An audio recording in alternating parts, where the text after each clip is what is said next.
มีหลายคนบอกจอยว่าจอยมาเข่าเฮ็ดแนวใดกินเอาไปเฮ็ดแนวกินให้เบิ่งแด่จอยกับบูคือกันดอกทุกคนว่าเฮ็ดแนวใดกินมื้อนี้จอยก็เลยเอามาเข่าที่มันสุกแล้วเพื่อมาให้แม่เฒ่าเฮ็ดแนวกินให้เบิ่งเลยซึ่งว่าจอยถามแม่เฒ่าว่ามาเข่านี่เฮ็ดแนวใดกินได้แน่แม่เฒ่าก็บอกว่าสมัยที่กินแต่ก่อนแท้ก็คือจะมีแต่ไปหมอกใส่ข้าวเบื่ออย่างเดียวหมอกให้คือหมอกปลาดุกนี่แล้วมื้อนี้จอยก็คือแบบเอามาเข่าที่มันสุกแดงแล้วมาให้แม่เฒ่าเฮ็ดแนวกินให้เบิ่งเด้อทุกคน แล้วเป็นจังใดก็เก็บไปครับชมคลิปเต็มคลิปยาวๆนำกันเลยเด้อสำหรับอันคลิปตัวนี้ก็คือจอยจะให้แม่เฒ่าเป็นคนเฮ็ดแล้วจอยก็ช่วยเล็กๆน้อยๆตามที่แม่เฒ่าบอกเดี๋ยวไปเบิ่งกันเลยสบายดีทุกคนมันตื่นสายมาจอยก็คือไปเอามาเข่าเด้อจอยก็เอามาเข่าอยู่ในอ้อมนาแหละจอยก็นอนอยู่ในนาเดี๋ยวตื่นสายมาแล้วบรรยากาศก็คือโคตรดีเลยทุกคนอ้อมให้อ้อมนาเขานาช่วงนี้ก็กำลังได้เกี่ยวแล้วเขานากำลังเหลืองแล้วน้ำหมอกก็กำลังมาบรรยากาศก็โคตรดีแล้วมื้อนี้จอยก็คือสิมาเอามาเข่าไปให้แม่เฒ่าแจงให้กินเบิ่งเด้อทุกคนจอยก็บ่เคยกินจักเถื่อเลยเป็นครั้งแรกนะแบบว่าจอยก็ว่าเอาไปให้แม่เฒ่าเฮ็ดแนวกินให้กินแล้วจอยก็ลองกินอันนี้คือมันยังบ่สุกเด้ออันอยู่หลุมนี่ มะขามเนี่ยคือเขาไม่ได้ปลูกเลยทุกคนมันหักออกเองอยู่เรียบหน้าเขานี่แหละอยู่เรียบอันอ้อมเทียงหน้าแล้วมันขึ้นกกมักแฟนแล้วก็กกมักลิ้นใหม่เขาก็ซูมไปให้เบิ่งทุกคนเขาก็ขึ้นเอามักแดงอะไรมักแดงอยู่ในเท่งอันอยู่ในปลายใหม่ปลายต้นมักแฟนจ้าก็คือจะได้ขึ้นไปเอาอยู่ในต้นมักแฟนได้ทุกคนเขาก็หลังจากนั้นก็เกียมเริ่มขึ้นเลยทุกคนขึ้นไปเอามักแฟนอยู่ในว่าเอามักแฟนเอามักเข่าอยู่ในต้นมักแฟน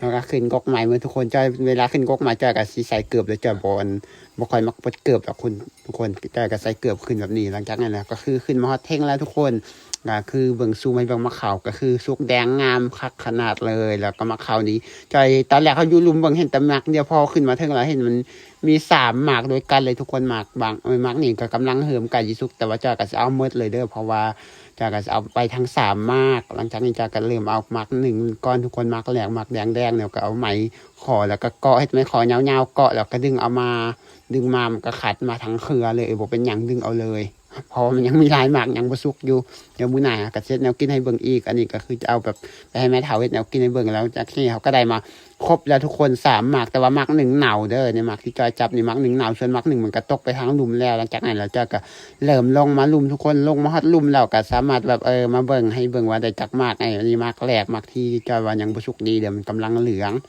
แล้วก็ได้มาเป็น3 มากไอ้มาก1มันก็เน่าแล้วทุกคนแต่สิ่งที่เราจะกินได้ก็คือได้แต่2 มากมากแดงกับมากเขียวนี่ล่ะมากเหลืองนั่นก็คือมันเน่าแล้วมันบ่ได้กินแล้วนี่ตัวนี้คือโคตรเน่าแล้วหลังจากนี้เราจะกระตัดภาพมาในเฮือนเลยทุกคนมาเท่ามองมาขาวให้กินได้ แม่ทำมาข้าวให้กินแต่ก่อนสิไปเฮ็ดคลิปหมอกมะเข่านะแม่เฒ่าจอยก็คือมีคอลาฟิลมาแนะนำนะทุกคนอันนี้ก็คือจะเป็นคอลาฟิลดีพาดสามารถกินแล้วช่วยลดสารพิษออกจากร่างกายของคนเฮาผู้ใหญ่กินได้เด็กน้อยก็กินได้คือกันคอลาฟิลดีพาดนี่ก็คือจะสามารถช่วยล้างสารพิษออกจากร่างกายของคนเฮาเด้อทุกคนสมมุติเรากินอีหยังมาแล้วรู้สึกบ่สบายท้องเจ็บท้องนู่นนี่นั่นไปถ่ายบ่สะดวกถ่ายบ่สบายรู้สึกแบบคัดท้องนู่นแบบออดๆแอดๆเฮาก็สามารถกินคอลาฟิลนี้ใส่ได้ทุกคนแต่ก่อนเฮาสิกินคอลาฟิลก็สามารถเอามาผสมกับน้ำกินได้เลยทุกคนเนาะก็คือทุกน้ำดื่ม1ตุกเนี่ยก็สามารถใส่คอลาฟิล2บวกนำกันเลยคอลาฟิลนี่ก็สิบ่มีรสชาติแบบว่าบ่มีกลิ่นขมบ่มีกลิ่นเหม็นบ่มีกลิ่นเผ็ดกลิ่นขิวอีหยังทั้งสิ้นจะมีกลิ่นหอมๆหน่อยนึงแล้วก็สิแบบรสชาติหวานๆนะทุกคนหวานๆหน่อยนึงบ่ได้หวานอีหยังหลายแบบพอดีนะแบบว่าหอมแห้งเลยมื้อนี้จ้ะก็คือจะเอามาสู่แม่เฒ่ากินหลังจากนี้เอาผสมน้ำมาได้แล้วทุกคนเอาก็สักให้มันเข้ากันแล้วก็สามารถเอามาเย็นกินได้เลยจ้ะก็คือกับแม่เฒ่ากินกันก่อนเอาสิเป็นคลิปว่าก็ต้องกินคอลลาฟิลใส่ก่อนทุกคนครับหลังสารพิษออกจากร่างกายเฮาก่อนแต่สำหรับผู้ใดที่สนใจอยากได้คอลลาฟิลดีผ่านนี่ก็สามารถสั่งซื้อผ่านทางบัวพาได้เลยเด้อทุกคนสามารถเข้าไปเบิ่งใน TikTok หรือ Facebook ของบัวพาก็ได้ซื้ออาหารบัวพาเลยเด้อทุกคนสำหรับผู้ใดที่สนใจสอบถามรายละเอียดเพิ่มเติมข้อมูลส่วนตัวของบัวพาก็ติดต่อได้เบอร์โทรศัพท์02099266456ตัวนี้ได้เลยเด้ออันนี้ก็คือจะเป็นเบอร์ส่วนตัวของบัวพาเด้อหลังจากนี้ก็เกียมมาเฮ็ดแนวกินกันเลยทุกคนจอยกับผู้เฮ็ดแนวใดก็คือให้แม่เฒ่าเฮ็ดแนวกินให้เบิ่งทุกคนอย่างแรกเลยแม่เฒ่าก็เอามะข่าวมาแล้วก็เอาตองมาทุกคนแล้วว่าตองนี่ก็คืออีเกียมเอามะข่าวแล้วว่าก็คือจอยกับเป็นคนถ่ายคลิปให้เบิ่งแบบนี้แหละทุกคนจอยก็บ่เคยจักเที่ยวเป็นครั้งแรกที่จอยมาให้แม่เฒ่าให้ได้กินเบิ่งหลังจากนี้ก็พามะข่าวทุกคนแม่เฒ่าจอยก็พามะข่าวหลังจากพามะข่าวมาแล้วเราก็คือมาควัดเอาแก่นมันทุกคนแก่นข้างในก็คือโคตรงามเลยเป็นสีแดงแบบนี้แล้วก็ คือแบบงามแห้งแล้วอันที่กินได้ก็คือจะมีแต่สีแดงนี่เด้อแม่เฒ่าจะบอกว่ากินได้แต่แนวอันสีแดงทั้งในมันนี่หลังจากนั้นเราก็มาขูดเอาทุกคนขูดเอาแต่แนวกินได้ส่วนกินบ่ได้ก็คือแกนมันก็สามารถเอาทิ่มได้แกนมันหรือเอาไปปลูกก็ได้คือการแกนมันก็คือโคตรงามเลยทุกคนแกนมันจะคล้ายๆกับตัวเต่าน้อยหน่อยนะทุกคนคืองามแห้งเลยจอยรู้สึกว่าแกนมันกับแบบว่าสมมุติเอาไปเครื่องประดับนี่ก็คือน่าจะงามคือกันเพราะว่ามันคล้ายๆกับตัวเต่าน้อยอันนี้ก็คือให้แม่เฒ่าเป็นคนขูดต่อไปแล้วแม่เฒ่าก็บอกว่าย้ำแต่สิกินจอยไปดังไฟดูดังไฟทาแม่เฒ่าโลดว่าสั่นจอยก็คือมาดังไฟเตรียมชิ้นหนึ่งเลยทุกคนดังไฟแบบว่าเตรียมชิ้นหนึ่งมาเข่านี่นะแม่เฒ่าจะบอกให้จอยมาดังไฟข้างหม้อนึงหลังจากนั้นดังไฟแล้วต่อมาจะกับเตรียมข้างหม้อหนึ่งหลังจากนั้นก็เอาหม้อหนึ่งไปใส่น้ำเลยทุกคนน้ำอยู่บ้านเฮาก็คือใส่น้ำห้วยเด้อไปต่อน้ำห้วยมาปล่อยในหมู่บ้านแล้วก็สามารถเอาไปแต่ละเฮือดในแต่ละคนได้หลังจากนี้ก็คือได้มาแล้วทุกคนก็เตรียมข้างหม้อหนึ่งเลยหลังจากข้างหม้อหนึ่งแล้วต่อมาก็คือเตรียมแบบว่าแม่เฒ่าบอกว่าต้องตำเครื่องหอมใส่น้ำเด้อตำข้าวเบื่อว่าซั่นก็เลยเอาข้าวเที่ยวมาและข้าวเข้ามา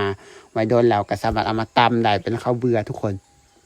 เอาข้าวใส่ในครกแล้วก็ตำไปให้มันแลกเป็นข้าวเบื่อใส่หมอกมะข้าวแม่เฒ่าบอกว่าหมอกคือหมอกปลาดุกเนี่ยเด้อบ่ได้หมอกอีหยังหลายดอกเฮ็ดแบบง่ายๆหมักเผ็ดบ่ต้องใส่มันเผ็ดว่าซั่นเอาใส่แตนกระเทียมแล้วก็เอาใส่กับบอกว่าใส่แต่กระเทียมแล้วก็หัวผักบัวแล้วตำไปตำมาแล้วเบิ่งไฟมันก็หมดแล้วจ้ะกะมาดังไฟใส่ทุกคนดังไฟเขาก็บ่ได้ยากเด้อเขามีเครื่องเป่าไฟอยู่อันนี้ก็คือจะเป็นซุปปิ้นที่บ้านทุกคนมีคือกันบ่อันนี้คือจะเป็นเครื่องเป่าไฟเด้อเอาดังไฟบ่เขาบ่ต้องเอาปากเป่ามันเป่าหลายเดี๋ยวสิเป็นลมเขาเอามีเครื่องเป่าไฟต่างหากมาเป่าคือแบบโคตรคักเลยนะทุกคนสำหรับผู้ใดที่สนใจอยากได้ก็สามารถถามจอยได้คือกันหลังจากนี้ต่อมาจอยก็คือตำผักบัวแล้วก็กระเทียมทุกคนหัวผักบัวแล้วก็กระเทียมเพราะว่าแม่เฒ่าบอกว่าบ่ต้องใส่มักเผ็ดอันมันเผ็ดกินบ่ได้บ่แซ่บว่าซั่นก็เลยต้องเอาใส่ผักบัวแล้วกระเทียมใส่หลังจากนี้เราก็คือแม่เฒ่าก็แล้วทุกคนต่อมาเราก็เอาข้าวเบื่อใส่แล้วก็เอาเกลือใส่มะขามนั่นแล้วก็เอาแป้งนัวใส่แบบนี้เราไว้กินแบบง่ายๆบ่ได้ยากหลังจากนั้นเราก็เอาผักหอมบัวหอมเทียมที่จอยตำให้แล้วก็ใส่เข้าไปหลังจากนั้นเราก็เอาน้ำใส่น้อยนึงแล้วก็คนให้มันเข้ากันในทุกคนแล้วระวังมาเข้ากับผักหอมข้าวเบื่ออย่างแบบนี้ก็สามารถเอาคนแบบนี้แล้วก็เอาใส่เข้าไปเลยทุกคนหลังจากนั้นแล้วก็คนมันเข้ากันแล้วเราก็ว่าอยากให้มันเปื่อยไว้อยากให้มันเข้าสุกไว้ก็ต้องเอาใบตองใส่น้ำว่าใส่เราก็เอาใบตองมาขอดแล้วก็ใส่ระหว่างกลางของหมกมะขามหลังจากนั้นแล้วก็เอาจุกขึ้นมาแบบนี้เลยทุกคนแล้วก็เอาตอกมัดเกี่ยมชิ้นหนึ่งเลยหลังจากนี้เราก็ว่าให้เอาไห่มาให้แน่จ้ะก็เลยไปเอาไห่มาให้แล้วก็เอาใส่ในไห่เข้าไปแล้วทุกคนต่อมาก็คือแล้วสำหรับการแบบเฮ็ดหมอกมะขามแล้วก็สามารถเอามานึ่งได้เลยนึ่งเราก็ต้องแม่เฒ่าบอกว่าอยากให้มันสุกไว้อยากให้มันห่มไว้ก็สามารถเอาตองไปปกได้ปกให้มันสุกไว้ให้มันหอนไว้ว่าซั่นก็แล้วต้องปกแล้วก็เอาฝามาปกอีกเทื่อนึงหลังจากนี้เราก็ดังไฟใส่จอยกับมีแต่ถ่ายคลิปให้แม่เฒ่าเป็นคนนั้นทุกคนแล้วโดนไปสักพักนึงแล้วเราว่ามันน่าจะใกล้อยากสุกแล้วต้องเอามาเบิ่งว่ามันสุกแล้วบ่คันยังบ่สุกเขาก็สามารถนึ่งต่อได้แล้วก็ว่ามาเบิ่งก็คือแบบเราว่ายังบ่ค่อยสุกดีเราว่าเราต้องหนึ่งตื้อมันนี่มาคนให้มันเข้ากัน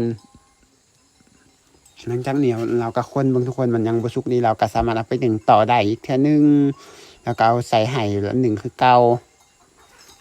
หนึ่งเอาไว้อีกโดนสักพักนึงโดนไปสักพักโดนเลยแหละทุกคนหลังจากนั้นเราก็พยายามดังไฟใส่จนกว่ามันจะสุก